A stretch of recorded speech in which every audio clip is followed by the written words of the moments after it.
वैसे तो अंग्रेज ये कहते हैं कि उन्होंने भारत में आकर भारतीयों पर कोई नरसंहार नहीं किया, कोई अत्याचार नहीं किया, उन पर एहसान किया, उन्हें सिविलाइज्ड बनाया। लेकिन इंडस्ट्रियल रेवोल्यूशन का वो समय था जब अंग्रेजों ने दूसरे देशों पर तो छोड़िए, अपने ही देश के लोगों पर अत्याचार किए थे। छोटे छोटे बच्चों से फैक्ट्रियों में जबरदस्ती काम करवाया था, बड़े लोगों पर अत्याचार किए थे, बूढ़े लोगों से फैक्ट्रियों में काम करवाया था। और सिर्फ काम ही नहीं, इतना तक हुआ था कि वो लोग वहां पर काम करते करते मर जाते थे, तब भी ब्रिटेन के एडमिनिस्ट्रेशन को कोई फर्क नहीं पड़ता था। ये है सिविलाइज्ड ब्रिटेन, और ये है उसकी एक छोटी सी सच्चाई। आज जहां पूरी दुनिया एक तरफ डेमोक्रेसी की तरफ भाग रही है और ये कह रही है कि लोगों का राज होना चाहिए, जनता का राज होना चाहिए, तो आज भी ब्रिटेन अपने मोनार्की सिस्टम को लेकर ज्यों का त्यों है, और वो इस पर कोई बात नहीं करना चाहता।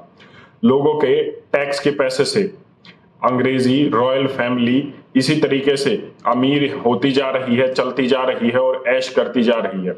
अब महारानी की मौत के बाद किंग चार्ल्स III, जो डायना के पति थे, जिनकी मौत आज तक एक रहस्य है, और आज तक भी ये पता नहीं लग पाया है कि क्या वो सही मायने में कार एक्सीडेंट हुआ था या उसे करवाया गया था। किंग चार्ल्स III अभी तक के सबसे, मैं कहूं, इनफेमस किंग है, और सबसे ज्यादा उनकी इमेज खराब है। उन पर सेक्स असॉल्ट और उन पर काफी ऐसे, मैं कहूं, बातें चर्चा में आई थी, जिन पर अभी तक भी लोग सहमति नहीं जता पाए हैं। और नॉट माई किंग आज हैशटैग चल रहा है ब्रिटेन में, क्योंकि किंग चार्ल्स III को लोग अपना राजा मानने पर तैयार नहीं हो रहे हैं। उन्होंने पब्लिकली एक्सेप्ट किया था कि उन्होंने अपनी पत्नी डायना को चीट किया था, और इस तरीके की काफी बातें उस समय हुई थी। यही नहीं, वो अपने खर्चे के लिए भी काफी जाने जाते हैं। जहां एक तरफ ब्रिटेन में अब भयंकर मंदी आई हुई है और वो एक बुरे दौर से गुजर रहा है, वहीं दूसरी तरफ महारानी की शोक सभा में $9 मिलियन से भी ज्यादा का खर्च होगा। जो महारानी छोड़ कर गई है $500 मिलियन, वो सीधे किंग चार्ल्स III को ट्रांसफर किए जा रहे हैं।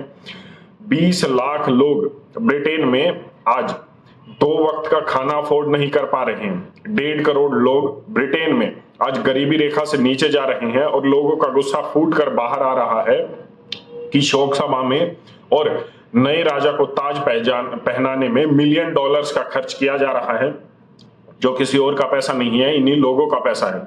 इसीलिए ये hashtag not my king Britain में ट्रेंड कर रहा है और पूरी दुनिया उसे देख रही है।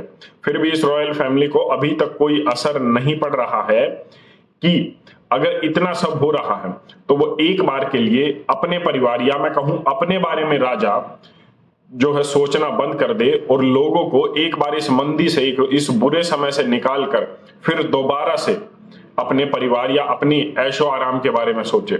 लेकिन कोई फर्क नहीं पड़ रहा है, और ये ब्रिटेन वही है जो ये कहता है कि हमने तो भारत को सिविलाइज्ड बनाया है। तो आप सोच सकते हैं कि कितना सिविलाइज्ड बनाया है, कितना उन्होंने अत्याचार नहीं किया है। जब ये अपने लोगों की बात नहीं सुन रहे हैं, वो भी 21वीं सदी में, तो आप सोच कर देखिए 18वीं 19वीं सदी में जिन जगहों पर इनका राज होगा तो इन्होंने क्या किया होगा। आज भी ऑस्ट्रेलिया, कनाडा जैसे देश जो ब्रिटेन के राजा को राजा मानते हैं अपना, वहां पर भी आवाज उठ रही है कि ये इसके खिलाफ एक रेफरेंडम लाया जाए 2024-2025 में, और हम इन्हें अपना राजा मानने से इनकार करते हैं, वहां की एडमिनिस्ट्रेशन भी और वहां के लोग भी। तो जब खुद ब्रिटेन में ही आवाज उठ रही है तो कनाडा, ऑस्ट्रेलिया जैसे देशों में तो ये आवाज उठनी लाजमी है, और ये होगा भी।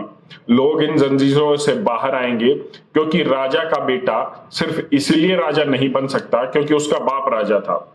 अगर किसी में काबिलियत है तो उसे राजा जरूर बनना चाहिए, चाहे वो राजा का बेटा हो या किसी और का बेटा हो। ये मोनार्की सिस्टम टूटना ही चाहिए, और खासकर जब ऐसे वक्त में जब ब्रिटेन, या मैं कहूं कोई भी देश हो, अगर ब्रिटेन नहीं या कोई भी देश ऐसी स्थिति में हो जहां भयंकर गरीबी आने वाली हो, हेल्थ सिस्टम ऑलमोस्ट कोलैप्स हो चुका है ब्रिटेन का, लोगों के अपॉइंटमेंट्स कैंसिल किए जा रहे हैं क्योंकि महारानी की शोक सभा है, इससे ज्यादा बुरा क्या होगा आप सोच सकते हैं इस देश में। और ये वही देश है जो कह रहा है कि हमने दुनिया के लोगों को सिविलाइज्ड बनाया है। तो एक कौन से सिविलाइजेशन और कौन से सिविलाइज्ड बनाने की बात कर रहे हैं, एक बार कमेंट करके जरूर बताइएगा। धन्यवाद। जय हिंद।